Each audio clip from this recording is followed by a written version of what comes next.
la universidad, Sergio Arboleda presenta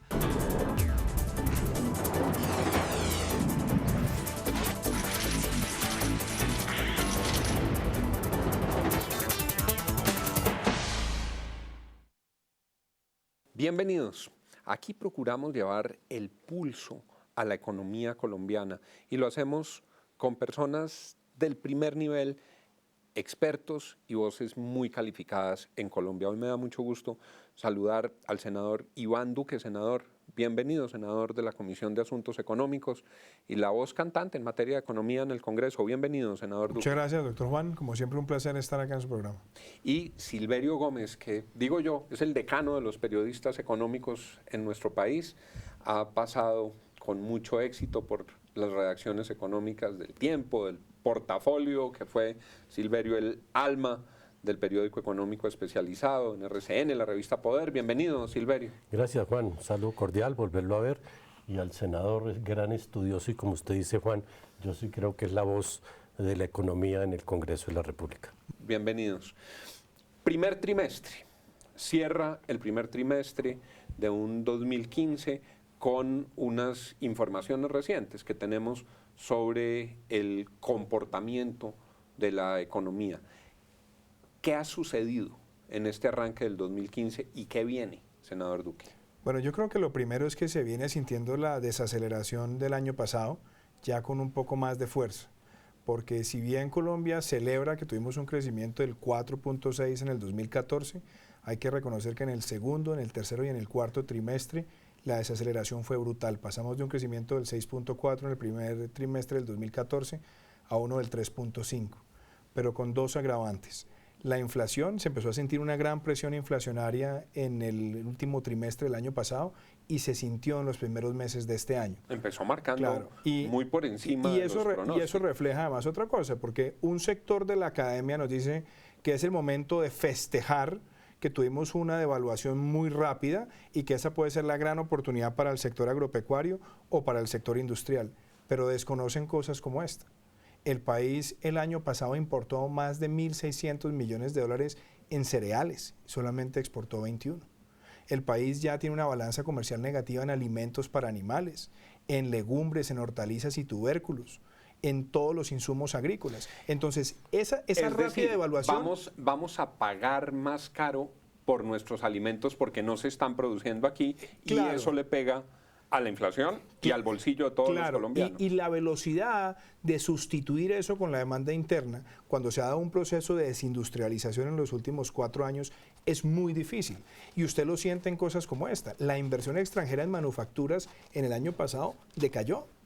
Y las exportaciones de manufacturas decayeron y el país empezó el 2015 con una caída de sus exportaciones del 40% entre el mes de enero del 2015 versus el mes de enero del 2014. Silverio, dicen que vamos a tener un 2015 que es difícil, pero todavía trae un viento de cola. Seguramente va a tener un menor crecimiento, ya se empiezan a ver estos fenómenos de inflación, de restricción de las inversiones, pero dicen también que debemos prepararnos con preocupación para un 2016 que será aún más complicado. ¿Usted qué opina? Sí, Juan, mire, yo creo lo que dice el senador, hay un efecto arrastre que nos va a permitir que el año 2015 podamos, digámoslo, manejarlo, con un elemento que es absolutamente peligroso, y es que estamos metidos en un tren de gasto público demasiado alto. Las cifras de gasto público son, como se están moviendo, son casi que dramáticas, Juan. Pero además no ve una voluntad tampoco del ministro de Hacienda, ni del presidente, de echar tijera, ni del presidente, ni del gobierno. Mire, ahí hay un punto que yo creo que merece, Juan, dedicarle mucho, y se llama el tema del gasto público ahora en este año de elecciones, que está ligado a todo un manejo. Yo sí creo que el presidente, pues, que dejó contentos a los alcaldes diciéndoles que gasten 5.8 billones. Lo primero es que la ley de garantías la gente no la ha entendido bien. No es que se paren las licitaciones, Juan, se para es la contratación directa. La contratación directa, la contratación de personal y los convenios interadministrativos. Los convenios interadministrativos, todo es ese tipo, digámoslo, de gastos, ¿no? Y las cifras del manejo del gasto regional son dramáticas en términos de ineficiencia. Y hoy el presidente les dice, gasten, gasten. O sea, yo sí creo que aquí hay cosas muy graves. Pero ese es el primer punto del gasto público que va a permitir que este año vayamos así, pero el año entrante yo sí creo que se va a complicar mucho porque el déficit fiscal va a pesar grande. Y hay otra cosa que decía el senador, que es el tema de la devaluación. Yo sí creo que el tema de la devaluación va a inducir a un tema de inflación importantísimo este año, Juan, porque en los últimos 90 días la devaluación ha sido del 12%. Sí, claro, y del 30 en los últimos 12 meses. Eso es lo que encarece a un país importador. Senador, usted daba unas cifras sobre importaciones. La industria el año pasado importó casi 45 mil millones de dólares. La industria colombiana es una industria importadora. Para nuestros televidentes y que se entienda, es diferente el impacto de la devaluación si el país tuviera un balance a favor en exportaciones. Pero cuando es al contrario, cuando nuestra balanza es una balanza en la que están pesando más las importaciones, concentradas también en sectores como el sector alimenticio o con dificultades estructurales en la industria, lo que se produce, si les entiendo bien, es inmediatamente un efecto precio. Claro, con otras variables además más riesgosas. Por ejemplo, tenemos ya un déficit comercial grande, cerramos el 2014 con un déficit comercial de más de 6.000 millones de dólares, pero adicionalmente tenemos un déficit de cuenta corriente que está llegando peligrosamente al 6% del PIB. El déficit en cuenta corriente para nuestros televidentes es la suma de las exportaciones de bienes y servicios, ¿sí?, menos las importaciones de bienes y servicios. Eso es lo que dice el senador, que es más o menos equivalente al 6% del Producto Interno Bruto. Y ahí viene la otra ecuación. Cuando los países enfrentan déficits tan grandes de cuenta corriente, la forma de sopesarlos es o con inversión extranjera directa o con inversiones de portafolio. La inversión extranjera directa se ha venido contrayendo en el país, entre otras cosas porque el sector minero energético, hidrocarburos y minería está consumiendo casi el 40% de esa inversión extranjera directa. Pero por otro lado, la inversión de portafolio, que es aquella que viene a invertir sobre todo en renta fija, en títulos del gobierno, se está empezando a quedar quietica porque dicen, vea, este país se le están cayendo las exportaciones, tiene un tren de gasto público muy alto y presiones inflacionarias. Entonces, muy posiblemente ahí también vaya a haber una contracción en esos flujos de inversión de portafolio. Silverio, permítame, yo vuelvo con usted sobre el tema del efecto de los recursos para los alcaldes y los gobernadores. Digamos, desde una perspectiva democrática, uno puede decir, es peligroso, porque los alcaldes deciden meter mano por cuenta de la plata de los impuestos de los ciudadanos para imponer a su sucesor si tiene franco el camino para aumentar la nómina, para hacer contratación directa, para hacer convenios interadministrativos. Le hago la pregunta desde la perspectiva económica. Uno ve una especie de keynesianismo en la propuesta del presidente Santos. Él dice, no podemos desaprovechar la oportunidad de que esos 5 billones se inviertan y generen empleo y generen crecimiento económico, sobre todo si hay nubarrones en otros frentes. Eso es lo que uno entendería. Sí, Juan, mire, las obras no se paran. Las obras que se están ejecutando con recursos del presupuesto. La gente cree que es que viene 4 meses y que se pararon todo. No. Lo que se va a parar es el gasto corriente de los alcaldes y gobernadores. Contratación de personal, que eso influye mucho en el tema electoral. Sí, eso sí es una locura. Llenando plantillas. Y lo que pasa es que también el gobierno está dando un contentillo porque también tuvo que reducir el presupuesto de regalías, algo que además lo denunciamos en este programa, que el presupuesto se había hecho con dólar a 85, o sea, con el barril a $85 y está por debajo de 50. Y el gobierno había establecido en el presupuesto que los actuales alcaldes y gobernadores no podían comprometer más del 60%. pero del 60%. Pero si lo comprometían a $85, le dejaban la olla raspada a los que vienen el año entrante. Entonces tuvo que reducir en 5 billones y obviamente eso ha generado una tensión y la quiere compensar con la eliminación de la ley de garantías. Yo sí creo que el mensaje para alcaldes y gobernadores debe ser de austeridad. Las condiciones del país hacen que se tenga, digamos, la austeridad, porque de paso, yo todavía no sé con exactitud, y yo no creo que nadie lo sepa, cuánto es el faltante de recursos para este año 2015 y 2016.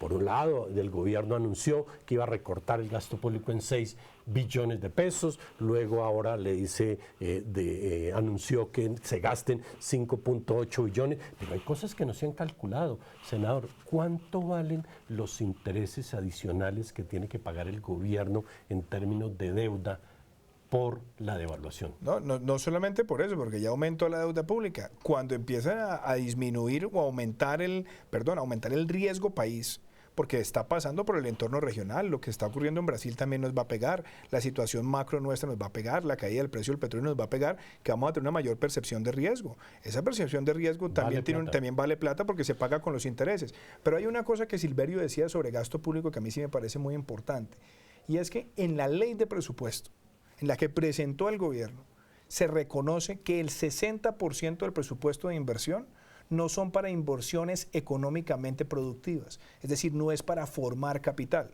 Eso prácticamente es gasto de funcionamiento disfrazado de inversión, y lo que el gobierno tiene que hacer ahora es el gasto que haga, hágalo bien focalizado y sobre todo hacia la formación bruta de capital. Reflexión de este primer tramo. Si hay una invitación a que se comprometan recursos públicos, no puede ser para raspar las ollas y para el derroche, tiene que ser para privilegiar proyectos que verdaderamente estén bien estructurados. Desde esa perspectiva sorprende un poco que se mande un mensaje de gasten en vez de un mensaje que diga inviertan bien los recursos de los colombianos. Ya regresamos.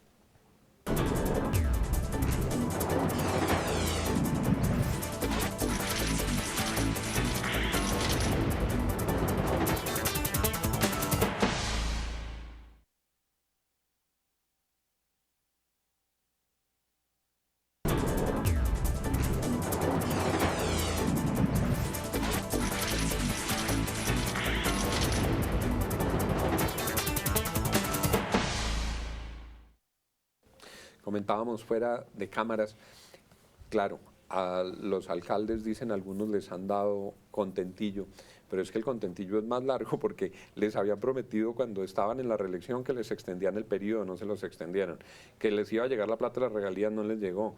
El gobierno se demoró mucho tiempo en poder montar los dichosos OCATs, y entonces los alcaldes le hicieron una rebelión al presidente en el primer año OCATs diciendo nos hizo perder este año porque no se ha podido invertir la plata. Me deja decir una cosa sobre eso, doctor Juan.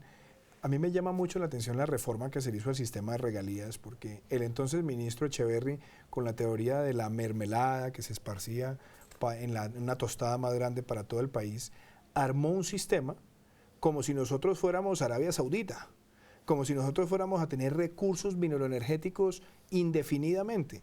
Este es un país que tiene reservas petroleras para 7 años. 7 años.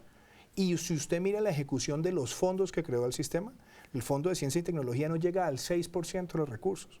El Fondo de Desarrollo Regional no llega al 2% de la ejecución de los recursos. ¿No se han ejecutado los recursos? Solamente se ha ejecutado el 6% de los recursos de ciencia y tecnología. Senador, el 94%. Todo lo que ofrecieron en el Fondo de Ciencia y Tecnología solo va al 6%. Exactamente. Senador, yo sí quiero como defender... Silverio, que además es el director de la revista Petróleo y Gas. Petróleo y Gas, sí. El 70% de las regalías vienen de petróleo y el 30% vienen del resto de minerales. El gobierno aprobó un presupuesto bianual de 18 billones de pesos, de los cuales 13 billones son petróleo, ¿no? Y de eso es lo que se va a bajar ahorita. Uno piensa que si el precio del petróleo ha caído 60%, 58, 60%, quiere decir que esos 13 millones se van a bajar a 6, Juan. O sea, el apretón es de unas dimensiones muy grandes. Pero yo creo que filosóficamente el tema de las regalías se planteó bien, y era equidad regional, ¿sí? Era que no se concentrara, o sea, ese tema que no se concentrara en una región, una relativa mejor eficiencia en el gasto público, y que no se hicieran, ¿cómo se llama?, velódromos, ni se hicieran grandes obras Las suntuarias, piscinas de olas. las piscinas de olas, ¿no? Yo creo que se planteó bien, pero yo sí creo que los tecnócratas se tiraron el tema de las regalías pensando en Arabia Saudita, ¿sí?, por un lado. Pero por otro lado, ¿qué fue lo que pasó realmente con el tema de las regalías? Y es que la interferencia política fue demasiado grande. Claro, Senador. grandísima. Se le entregó las regalías. Sí, que hay una parte que queda con el Banco de la República y tal, pero mire, hay casos patéticos en donde el tema de ciencia y tecnología, bastaba un parlamentario o cualquiera va y monta una ONG y ahí tiene de una u otra manera hacer lobby por unos recursos. Eso es muy grave. Y lo otro es que las regalías, siendo un recurso nacional, no es usado para grandes obras. Es para pequeños es que proyectos. inclusive Esa era la justificación Sí, del Es presidente que, mire, Santos cuando tramitó la yo reforma. tuve la responsabilidad de participar como ponente del presupuesto bienal y logramos introducir 3 articulitos. Primero, ¿usted puede creer que los OCATs no tenían un sistema de puntajes para la selección de proyectos? OCAT son Los ese órganos, sistema que sí. montaron en las regiones para priorizar y escoger los proyectos, que al principio fue el caos Sí. No total. tenían un sistema de puntajes para saber por qué se selecciona este proyecto y este no. Al ojo. La segunda, no Opresiones tenían un políticas. proceso de rendición de cuentas semestral sobre la ejecución del presupuesto. Y la tercera, que también la logramos introducir, los recursos se giraban contra proyectos aprobados sin iniciación y muchos recursos se giraban en las regiones y terminaban en fiduciarias rentándole una plata a los dueños de las fiduciarias sin que los proyectos empezaran. Había demoras de más de 12, 13, 14 meses. Entonces, ¿qué quiere decir eso? Un sistema de regalías, como lo dice Silverio, tiene que estar enfocado son en las obras prioritarias de impacto en las regiones. Pero que vaya de la mano no hay con nacional. proyectos bidepartamentales. Pero, Sí, o sea, no hay pero proyectos que cojan 2 o 3 departamentos. yo me temo, como lo dice Silverio, puede que ya no tengamos las megapiscinas de olas, de pronto vamos a tener albercas de olas, porque hay algunos departamentos donde se han girado recursos y las obras que se han hecho son realmente una vergüenza. Hay otros que han hecho una buena inversión. Yo, por ejemplo, debo reconocer, el departamento de Antioquia ha logrado integrar muy bien los recursos del Fondo de Ciencia y Tecnología con la visión educativa que tiene el departamento. Pero esa no es la realidad en todo el gobernador país. que lo tiene claro. Pero esa no es la realidad en todo el país. Y se llenó de chichiguas. No hay proyectos bidepartamentales o no hay proyectos que involucren 2 o 3 departamentos. No hay proyectos nacionales en las regalías, Juan. Eso debería existir. La carretera Bueno, así lo hizo Ecuador. Bogotá-Buenaventura debería ser regalías. Y coge varios departamentos, queda Cundinamarca, Tolima, al Valle, ¿sí? Y no feriar o parcelar en Antioquia. Pero además, ¿sabe En qué el es? sistema petrolero, senador, y aquí usted había planteado en alguna oportunidad, a propósito de toda esta economía petrolera, que le parecía equivocado y además insostenible la política de distribución de utilidades de Ecopetrol. Y usted había hecho un comparativo acerca de cómo las petroleras en el mundo distribuían 40, 50% de sus utilidades en casos excesivos y que Colombia estaba en el 70, en el 80% los años anteriores en distribución de utilidades. Y usted mismo ha advertido cómo Javier Gutiérrez, saliente presidente de Ecopetrol, reconoció en la propia asamblea que esa política de distribución de dividendos, que es plata para la caja del gobierno, le hace daño a la empresa y que es insostenible. De acuerdo. Ahora, yo creo que Javier Gutiérrez, que es una persona por la que tengo inmenso respeto, no contó otra parte de la historia. Y es que eso ocurre es porque el gobierno le hace una trampa a la regla fiscal a través de Ecopetrol. ¿Cuál es la trampa? Pone a Ecopetrol a endeudarse en un nivel que no lo puede hacer porque se lo prohíbe la regla fiscal, y entonces se endeuda Ecopetrol y la nación se despacha por la vía de los dividendos.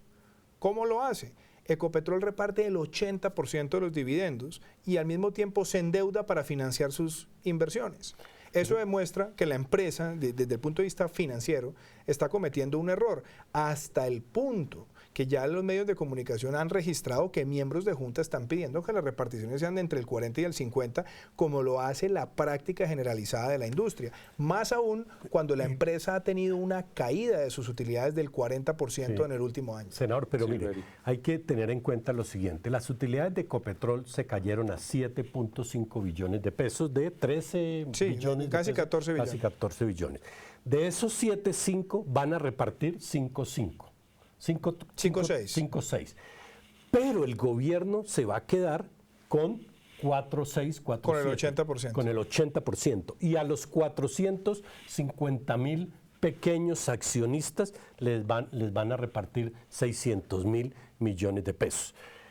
Una acción que llegó a casi a 6.000 pesos y hoy está en 1.900 pesos. Por ahí. Sí, 1.900 pesos. Yo creo que hay que ser justo con esos pequeños accionistas. Correcto. Que un día... Entonces, ese 70% que les toca a ellos, hay que mantenérselo. El que se está cogiendo la gran tajada es el gobierno, la gran tajada deprimida. Pero hay una cosa que yo la discuto respetuosamente, Silverio, y es esto. Claro, el accionista minoritario debe recibir el dividendo, también por eso compró la acción.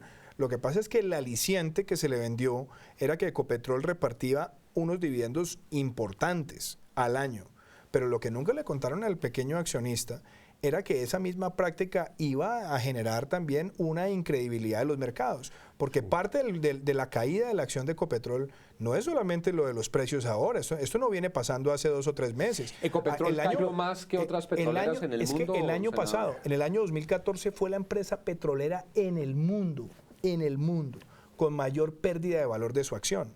Y estamos hablando que fue un año que empezó con precios altos. Los mercados que venían cuestionando, uno, las reservas.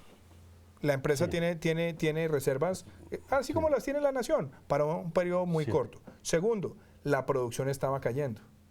Tercero, no estaban teniendo éxito en su campaña exploratoria. Y cuarto, repartiendo el 80% de los dividendos. ¿no? Y unas inversiones no muy santas, que es un tema de debate muy grande, Juan. Pero yo lo que quiero decir es esto, Juan, mire, es este tema. No calculemos la acción a 5.000 o a 6.000 pesos. Calculémosla como arrancó. A 1.800. A 1.400. La primera emisión, 1.400 y luego la segunda fueron a 1.800. Y van a dar 133 pesos por acción. No, perdón, la segunda emisión fue por 3.700 pesos. 2.700. Bueno, 3.700. Pero hablemos de los 1.400. Va a estar por debajo del 10% del valor inicial de hace 7 años. Perdón, senador. Eso, en términos reales, yo creo que se está aproximando a lo negativo. Entonces, ahí no hay ninguna ilusión para la gente. No, pero yo al gobierno le dan 4.5 billones de pesos de una empresa que ¿quién la ha hecho? Ecopetrol no la hizo el gobierno, Ecopetrol la hicieron los colombianos. O sea, casi que uno podría pensar en un momento dado que esa proporción de menos del 7 u 8% en términos reales es negativa. Sí, yo lo que pasa, lo que creo, Silverio, es esto, y yo creo que estamos de acuerdo. A mí lo que me preocupa en el accionista minoritario es que el accionista minoritario que compró acciones en la segunda emisión ya ha visto perder el 40% de su inversión. Y con peligro se está acercando el valor de la acción al precio de la primera emisión. O sea, entonces, negativo realmente. Claro, eso es lo que a mí me preocupa. Y yo por eso creo que a los accionistas minoritarios también hay que decirles con tranquilidad y con mucha firmeza que de pronto van a tener que ver reducido el dividendo para que la empresa se fortalezca financieramente, pero seguir repartiendo el 70%, sí, pero al como gobierno, se va a hacer ahora. Es que la mayor se la lleva. No, claro. Mire, pero eso que, es lo que al accionista le digan que bajan el dividendo y se lo pongan en el mínimo, la acción se pone a 1.000 pesos y pierde la empresa. Sí, yo no creo que sea el mínimo, pero sí el 50%. Sobre los fondos de pensiones. Los fondos de pensiones tienen una porción importante, el ahorro pensional de los colombianos en una parte importante en Ecopetrol. El punto es este. Cuando uno compra una acción, uno tiene que ver qué es lo que está comprando en el corto, en el mediano y en el largo plazo. Es decir, cuando yo invertí en Ecopetrol a 1.800 pesos y llegó a 5.600 pesos la acción, yo tuve una ganancia muy importante en términos del capital, si realicé esa venta. Ahora, si la hago hoy y yo compré en la segunda emisión, ya perdí el 40%. Entonces la pregunta es, ¿cómo van a hacer para mantener la confianza en la empresa? A mi juicio tienen que concentrarse en 4 cosas. La primera, tiene que mejorar la campaña de exploración. y concentrarse en exploraciones que sean muy efectivas, es decir, en campos de grandes reservas. No pequeños campitos, claro, que fue lo que se hizo en los últimos años, encontrar campos de 800 barriles diarios, o sea, claro, cifras muy pequeñas. Claro. La segunda, hay que tratar de mejorar la producción, inclusive con la recuperación de producción en yacimientos que ya tiene la empresa. Tercero, la empresa tiene que hacer un ajuste sobre activos que tiene que liquidar, que tiene que vender, que no necesita tenerlos hoy en día. Y la cuarta, la empresa también necesita generar credibilidad en los mercados con esa política de repartición de dividendos. ¿Qué creo yo? Idealmente debería estar repartiendo entre el 50 y el 60 para no hacer un cambio tan brusco. Pero si no lo hace, los mercados van a seguir castigando la acción. Y no se le haga raro que si las primeras tres cosas se siguen perpetuando, Ecopetrol tenga una baja en su calificación crediticia. Y en la semana de Pascua arrancará el doctor Juan Carlos Echeverry al bate en esta nueva transición. Deplorablemente se nos ha acabado el tiempo. Yo quiero agradecerle a Silverio Gómez, a Iván Duque, Muchas su gracias, compañía Muchísimas en el día de gracias. hoy. Reflexiones muy interesantes y discusiones que van al fondo de la sostenibilidad, del crecimiento, del desarrollo colombiano. Y por eso a todos nos interesan y nos afectan. Muchas gracias a ustedes por habernos acompañado en este programa. Muchas gracias. La Universidad Sergio Arboleda presentó